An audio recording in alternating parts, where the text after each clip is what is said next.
नमस्कार, news and competition के रगड़ चैनल में आपका स्वागत है। देखते हैं उत्तराखंड की 10 महत्वपूर्ण खबरें। यूकेएसएससी परीक्षा की सीबीआई जांच नहीं होगी, कोर्ट। कुंडा कांड की जांच एसआईटी करेगी। पत्रकारिता के लिए रौतेला को गढ़ रत्न सम्मान। रुद्रपुर के चंद्रकांत को 5वीं रैंक यूपीपीसीएस। उत्तराखंड में लड़कों में बढ़ती जा रही है खून की कमी। आरएसएस ने उत्तराखंड के प्रांत प्रचारक बदले। संवेदनशील क्षेत्रों में निर्माण पर प्रतिबंध जरूरी। उत्तराखंड नेपाल को हवाई सेवा जल्द। पहाड़ के युवा कलाकार आगे बढ़ने के लिए करें खुद का आंकलन। रुद्रपुर के धैर्य ने शूटिंग में जीता कांस्य। काशीपुर की पायल को वॉक रेस में गोल्ड मेडल। हाईकोर्ट शिफ्टिंग मुद्दे पर नोक झोंक। प्लास्टिक निस्तारण को आखिरी मौका, हाईकोर्ट। स्वच्छता, बेहतर प्रदर्शन करने वाले राज्य के 9 निकायों का सम्मान। कक्षा 6 से ही स्किल डेवलपमेंट पर फोकस। उत्तराखंड की सरकार पुलिस पटवारी प्रथा खत्म करने को तैयार। विधानसभा से हटाई गत्तर और कार्मिकों को राहत। हाईकोर्ट ने बागेश्वर की तहसील कपकोट में अवैध रूप से किए जा रहे खड़िया खनन के मामले में दायर जनहित याचिका पर सुनवाई कर खड़िया खनन पर रोक लगा दी है। भविष्य में इस क्षेत्र में कोई खनन पट्टी जारी नहीं की जाएगी। मामले की सुनवाई मुख्य न्यायमूर्ति विपिन सांघवी और न्यायमूर्ति आर.सी. खुलवे की खंडपीठ में हुई। मामले के अनुसार बागेश्वर निवासी हीरा सिंह पपोला ने हाईकोर्ट में जनहित याचिका दायर कर कहा कि बागेश्वर जिले की तहसील कपकोट के रीमा घाटी, गुलाम प्रगड़ और भीयू गांव में सरकार द्वारा खनन पट्टा दिया गया, जिसमें ज्यादा खनन हो रहा था। हाईकोर्ट ने यूकेएसएससी परीक्षा में हुई गड़बड़ी की सीबीआई से जांच कराने की मांग संबंधी कांग्रेस विधायक भुवन काफड़े की याचिका को निरस्त कर दिया। वरिष्ठ न्यायाधीश न्यायमूर्ति संजय कुमार मिश्रा के एकल पीठ ने 12 अक्टूबर को मामले में सुनवाई पूरी कर निर्णय सुरक्षित रख लिया था। याचिकाकर्ता भुवन काफड़े के अधिवक्ता अमित काफड़े ने कोर्ट को बताया कि उनके संशोधित प्रार्थना पत्र के बाद ही एसटीएफ ने यूकेएसएससी के पूर्व चेयरमैन को गिरफ्तार किया। कहा, अभी भी सरकार मामले में लिप्त बड़े लोगों को बचा रही है। ऐसे ही नकल करने से संबंधित मामले में 2020 में मैंगलोर और पौड़ी में 2 एफआईआर दर्ज हुई, परंतु उन पर कोई कार्रवाई नहीं हो पाई थी। कांग्रेस नेताओं खटीमा से विधायक भुवन काफड़ी ने मुकदमा दर्ज होने से पहले विधानसभा में इस मामले की जांच सीबीआई से कराने की मांग उठाई थी, परंतु सरकार ने इसकी जांच एसटीएफ को दे दी। विधायक ने हाईकोर्ट में याचिका दायर कर कहा था कि मामले यूपी और उत्तराखंड के कई बड़े अधिकारियों और नेताओं के शामिल होने का अंदेशा है।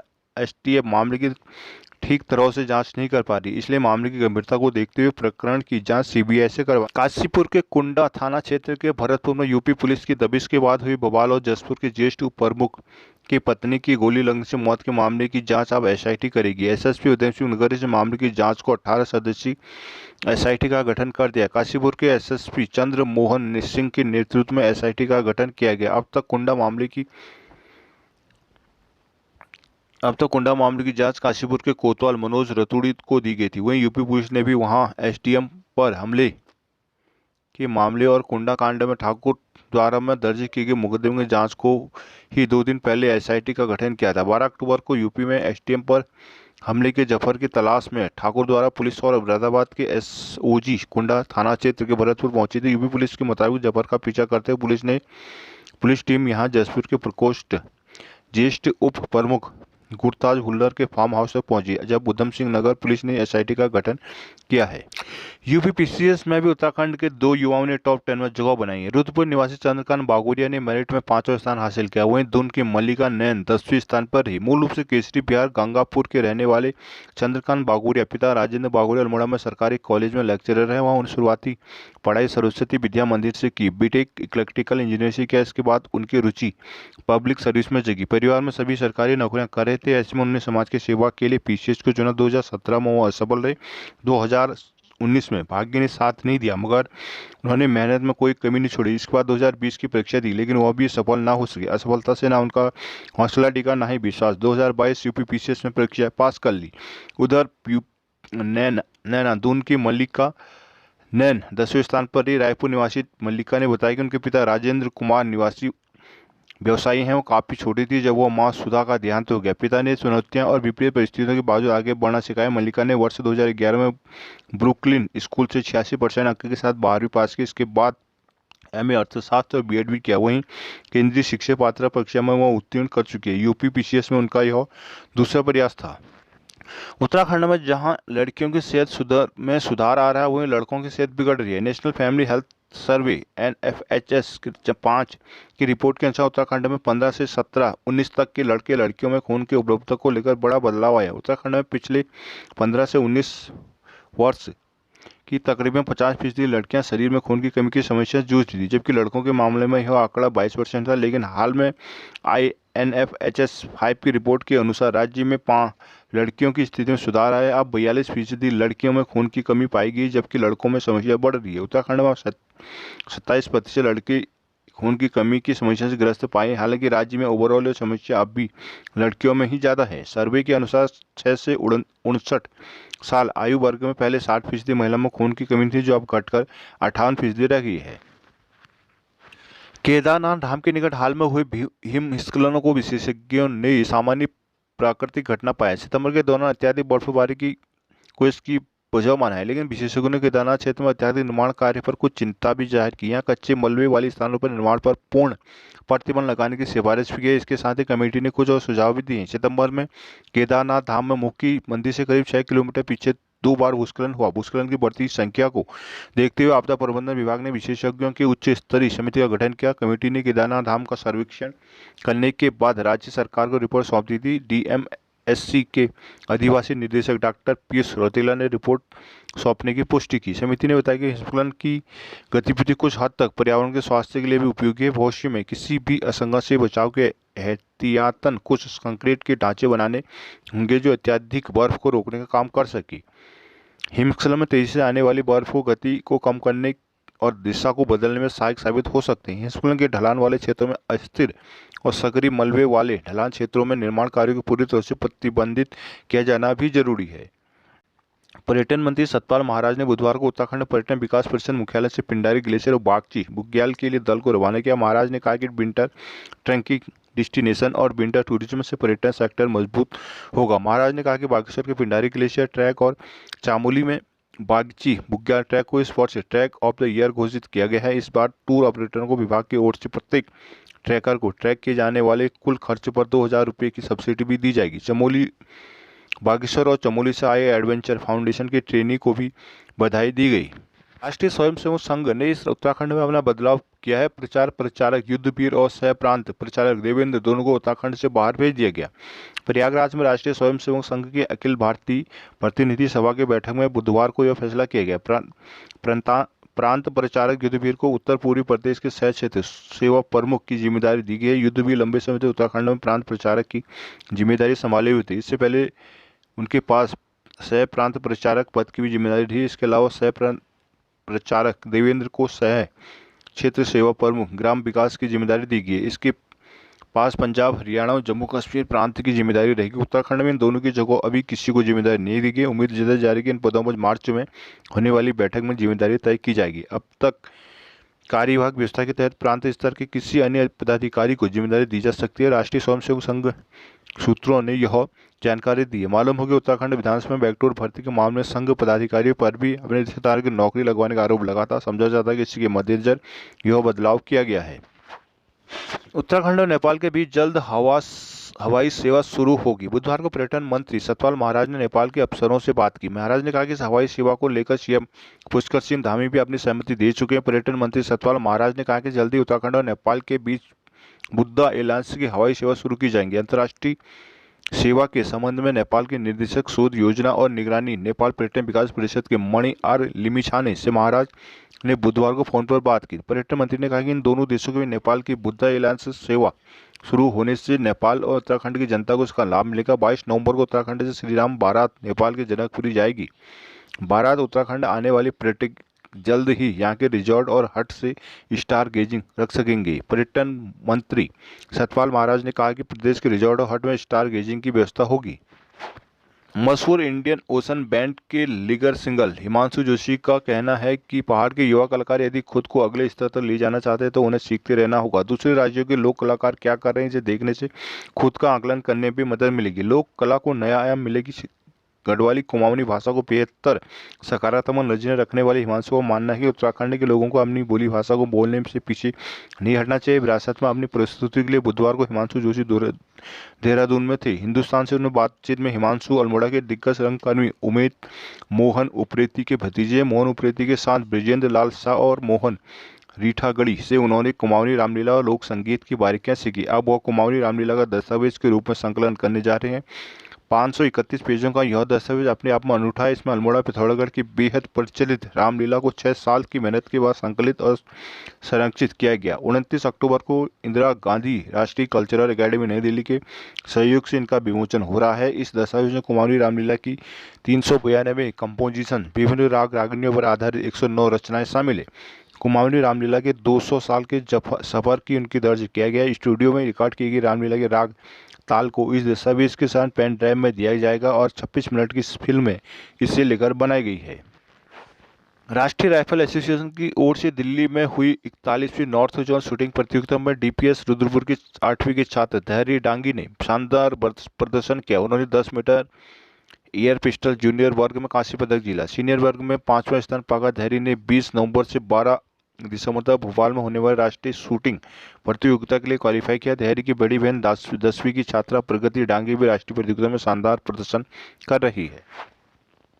बेंगलुरु में 61वीं नेशनल ओपन एथलेटिक चैंपियनशिप के अंतिम दिन उत्तराखंड के नाम बड़ी उपलब्धि दर्ज हुई। काशीपुर निवासी गोल्डन गर्ल पायल ने 35 किलोमीटर वॉक रेस में 3 घंटे 4 मिनट 48 सेकंड के न्यू मीट रिकॉर्ड के साथ स्वर्ण पदक जीता। उत्तराखंड एथलेटिक संघ के सचिव KJS कलसी ने बताया कि पायल के वॉक रेस की शुरुआती STC काशीपुर में चंदन सिंह नेगी से परीक्षण पाकर ही कि US नगर के मोहन सैनी ने सर्विसेज की ओर से खेलते हुए 10,000 मीटर में तीसरा स्थान हासिल किया। चमोली के चंदन सिंह ने रेस में तीसरा स्थान पाया।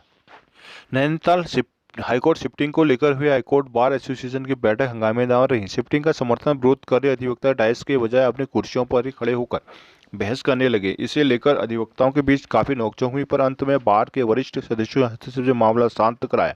बैठक हंगामा होने के कारण बिना नतीजे के समाप्त हो गई। अब दीपावली के बाद एक बार फिर हाईकोर्ट बार एसोसिएशन की बैठक का आयोजन किया जाएगा। बुधवार दोपहर हाईकोर्ट बार सभागार में अधिवक्ताओं को बैठक हुई। बैठक में जैसे एजेंडा रखा गया, अधिवक्ताओं ने अपनी राय रखनी शुरू कर दी। शिफ्टिंग के विरोध पक्ष में राय आने के बाद हंगामा शुरू हो गया। शिफ्टिंग को लेकर अधिवक्ता 2 पक्षों में बटे नजर आए। हंगामा होने पर बार के वरिष्ठ अधिवक्ताओं ने मामला शांत कराया। सभी को एक एक कर अपनी बात डाइस को रखने की अपील की। इसके बाद भी बैठक में बहस जारी रही। काफी देर तक बातें रखने के बाद बैठक बिना किसी निर्णय के समाप्त करनी पड़ी। तय हुआ कि दीपावली के बाद एक बार फिर बैठक की तारीख तय की जाएगी, जिसमें आगे एक राय बनाई जा सके। बाद में बार अध्यक्ष प्रभाकर जोशी, वरिष्ठ अधिवक्ता डॉक्टर महेंद्र पाल, प्रशांत जोशी, विकास बोगणा, मुकेश रूपाल जोशी, भुवनेश जोशी, नवनीश नेगी आदि मौजूद। उत्तराखंड में प्लास्टिक निर्मित कचरे में पूर्ण रूप से प्रतिबंध और उसके निस्तारण के संबंध में दायर जनहित याचिका पर सुनवाई करते हुए हाईकोर्ट ने अधिकारियों को कार्य प्रणाली को लेकर तल्ख टिप्पणी की। मामले को सुनने के बाद मुख्य न्यायाधीश न्यायमूर्ति विपिन सांघवी, न्यायमूर्ति RC खुल्बे की खंडपीठ ने अधिकारियों के शपथ पत्रों से असंतुष्ट होते हुए नाराजगी जताई। हाईकोर्ट ने बुधवार को कहा कि उत्तराखंड के शहरों की स्वच्छता सर्वे में निम्नतम रैंक मिला है, जो शोचनीय है। हाईकोर्ट ने कहा कि जिम्मेदार अफसर कचरे के निस्तारण के लिए जमीनी स्तर पर कोई कदम नहीं उठा पा रहे हैं, केवल कागजी कार्रवाई कर रहे हैं। मामले की सुनवाई के बाद खंडपीठ ने कचरे के निस्तारण के लिए कई निर्देश दिए। कोर्ट ने कहा कि कूड़ा निस्तारण के लिए नगर निकायों को अंतिम मौका दिया जा रहा है, इसके बाद अफसरों के खिलाफ कार्रवाई की जाएगी। इस मामले में अल्मोड़ा के हलबाग निवासी जितेंद्र यादव ने जनहित याचिका दायर कर कहा कि राज्य सरकार ने 2013 में बनी प्लास्टिक यूज और उसके निस्तारण करने के नियमावली बनाई थी, लेकिन उक्त नियमावली पालन नहीं किया जा रहा। 2018 में केंद्र सरकार ने प्लास्टिक वेस्ट मैनेजमेंट टूल बनाए थे। इनके अनुसार उत्पादककर्ता, परिवहनकर्ता और विक्रेताओं को यह जिम्मेदारी सौंपी गई थी कि वो जितना प्लास्टिक निर्मित माल बेचेंगे उतना ही खाली प्लास्टिक वापस लेंगे। अगर वो ऐसा नहीं करते, उनके एवज में संबंधित नगर निगम, नगर पालिका व अन्य स्थानीय निकायों को दंड देंगे, जिससे वो प्लास्टिक कचरे का निस्तारण कर सके। उत्तराखंड में इसका भी उल्लंघन किया जा रहा है। नियमों के उल्लंघन के कारण राज्य के पर्वतीय क्षेत्रों में प्लास्टिक के ढेर लग गए हैं। शहरी विकास मंत्री प्रेमचंद अग्रवाल ने बुधवार को सेप्टेज प्रबंधन में बेहतर प्रदर्शन करने वाले राज्य के 9 निकायों को सम्मानित किया। इनमें देहरादून, हरिद्वार, ऋषिकेश, रुद्रपुर, रामनगर, हल्द्वानी, चंबा, रुड़की, मुनिकी, रेती शामिल है। उन्होंने कहा कि शहरों में सेप्टेज प्रबंधन अपने आप में चुनौतीपूर्ण कार्य है। उत्तराखंड में अभी सिर्फ 20% शहरी आबादी तक ही सीवरेज की पहुंच है। बुधवार को राजपुर रोड स्थित एक होटल में शहरी विकास विभाग और national institute of urban affair की कार्यशाला में अग्रवाल ने कहा कि छोटा राज्य होने के बावजूद प्रदेश में शहरी निकाय की संख्या 103 तक पहुंच चुकी है। अब तक 80% परिवार आज भी सीवरेज निस्तारण के लिए सेप्टिक टैंक या सोकपिट पर निर्भर है। उत्तराखंड में सेप्टेज प्रबंधन बेहतर जरूरी हो गया। इसके लिए राज्य सरकार सेप्टेज मैनेजमेंट प्रोटोकॉल जारी कर चुकी है। प्रदेश के 93 निकायों में सेप्टेज मैनेजमेंट सेल का गठन किया जा चुका है। कहा, नमामि गंगे तक हरिद्वार, ऋषिकेश, श्रीनगर और देवप्रयाग में ट्रीटमेंट की सुविधा दी है। उत्तराखंड के स्कूलों में कक्षा 6 से स्किल डेवलपमेंट में फोकस किया जाएगा। मुख्य सचिव डॉक्टर एस संधू ने बुधवार को कौशल विकास विभाग की समीक्षा करते हुए स्कूलों के ट्रेनिंग प्रोग्राम चलाने के निर्देश जारी किए। साथ ही कहा कि निर्देशकों प्रशिक्षकों को नई तकनीक से रूबरू कराने के लिए ट्रेनिंग दी जाए। सचिवालय में हुई बैठक में डॉक्टर संधू ने कहा कि गुणवत्तापूर्ण युक्त कौशल विकास रोजगार की दिशा में अहम भूमिका निभा सकता है। इसके लिए स्कूलों बच्चों की रुचि के अनुरूप कौशल विकास कार्यक्रम की जरूरत है। इस क्रम में कक्षा 6 से ही बच्चों के स्किल डेवलपमेंट पर फोकस किया जाए। आईटीआई के प्रशिक्षित शुरुआत में अपने आसपास के स्कूलों में दौरा करें। सप्ताह में एक प्रशिक्षण कक्षा का आयोजन जरूर किया जाए। बच्चों की रुचि जानने की कोशिश की जाए ताकि उसके अनुरूप उन्हें प्रशिक्षण दिया जा सके। उन्होंने कहा कि राजकीय प्रौद्योगिकी संस्थानों में वर्तमान और भविष्य की आवश्यकताओं के अनुसार लगातार कोर्स अपडेट किए जाए, मॉडर्न तकनीकी का प्रयोग किया जाए। प्रशिक्षक भी नई तकनीक से लगातार अपडेट हैं। इसके लिए प्रशिक्षकों को भी ट्रेनिंग दी जाए। नए ट्रेडर्स को शामिल किया जाए। बच्चे ऑनलाइन किसी भी तकनीक की जानकारी ले सकें। इसके लिए डिजिटल लाइब्रेरी की भी व्यवस्था की जाए। डॉक्टर संधू ने कहा कि अपनी योजनाओं में इंडस्ट्री को शामिल करते हुए सीधे बच्चों को उद्योगों में ही ट्रेनिंग दी जाए। इसके लिए एग्रीमेंट किया जाए। प्रशिक्षण संस्थानों पर नए और आधुनिक उपकरणों के माध्यम से ट्रेनिंग दी जाए। इसके लिए आईटीआई प्रयोगशालाओं का आधुनिकीकरण किया जाए। बैठक में सचिव कौशल विकास विजय कुमार यादव ने बताया कि प्रदेश में गुणवत्तापूर्ण प्रशिक्षण सुनिश्चित करने जाने को 24 आईटीआई और वर्ल्ड बैंक प्रोजेक्ट के माध्यम से अपग्रेडेशन कार्य चल रहा है। इसके अंतर्गत स्मार्ट क्लासरूम, वर्कशॉप, ग्रीन और स्मार्ट कैंपस सहित इंटरनेट सुविधा उपलब्ध कराई जा रही है। 8 आईटीआई को उद्योगों के साथ पर्यटन पार्टनरशिप में गुणवत्तापूर्ण प्रशिक्षण प्रदान किए जाने पर फोकस किया जा रहा है। 22 आईटीआई का नाबार्ड के सहयोग से अपग्रेडेशन किया जा रहा है।